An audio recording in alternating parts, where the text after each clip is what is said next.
Ya, saat ini kita bersama dengan Ketua Komisi 2 DPRD Kota Bobau. Eh, Gimana nih Pak, yang Bapak lakukan sebagai Ketua Komisi 2 di DPRD Kota Bobau? Eh, Tentunya posisi saya mungkin sebaiknya saya perkenalkan diri dulu. Nama saya Ardim Jufri. Alhamdulillah hari ini saya diamanahkan untuk menjadi Ketua Komisi 2. Tentunya di Komisi 2 ini memindangi persoalan ekonomi dan pembangunan.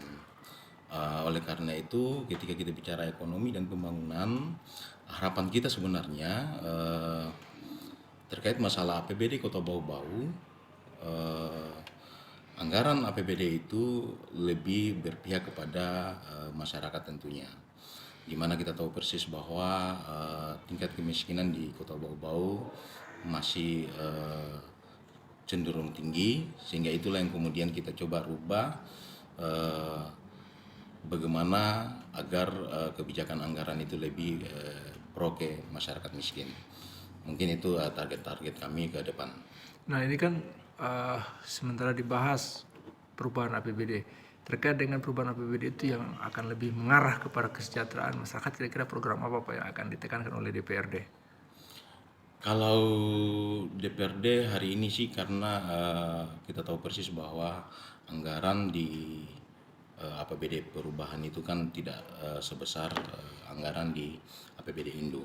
Tentunya kita melihat kira-kira anggaran mana yang kemudian kita dapat maksimalkan terkait masalah percepatan penganggarannya, pencapaian kegiatannya, tapi lebih fokusnya kita kepada pemberdayaan masyarakat sih sebenarnya. Nah, kira-kira pemberdayaan masyarakat seperti apa Pak yang bisa punya harapan untuk bisa meningkatkan kesejahteraan masyarakat? Eh, Kami sih berharap pembahasan nanti kita lebih fokus kepada penganggaran itu, mungkin agak sedikit kita berikan ruang kepada eh, program-program kegiatan, memaksimalkan program-program kegiatan bantuan terhadap masyarakat.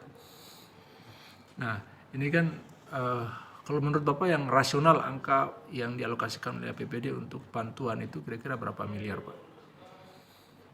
Eh, kita belum tahu angka persis sebenarnya seberapa besar belanja modal kita di APBD perubahan eh, sama belanja pegawai. Yang kami harapkan sebenarnya terjadi perimbangan antara belanja pegawai dan belanja modal, sehingga eh, banyak di anggaran perubahan ini eh, kurang lebih 50% kita porsikan kepada belanja modal. Nah, ini kan Pak, kita tahu bahwa kemarin kita habis pandemi COVID, kemudian sekarang juga ada kenaikan harga-harga barang termasuk BBM. Apakah ini eh, juga mempengaruhi terkait dengan beban APBD kita Pak?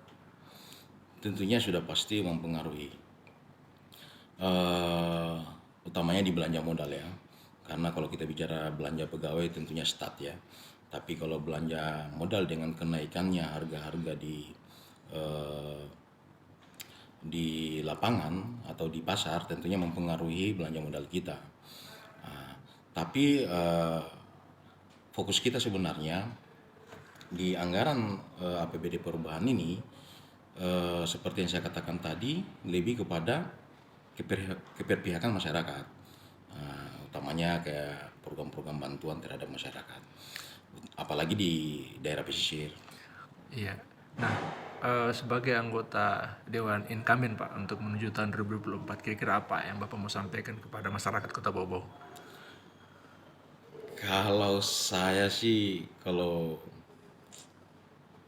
bicara apa yang harus saya sampaikan, ini bicara politik atau bicara apa ini? Saya Ya, belum paham juga ini untuk yang dimaksud. kepentingan bisa dua-duanya Pak, bisa personal maupun secara politis. Kalau hari ini saya fokusnya sebenarnya bagaimana kemudian bisa mengabdikan diri saya terhadap masyarakat Kota Bau-Bau. eh, apalagi utamanya di Dapil 1 ataupun daerah pesisir.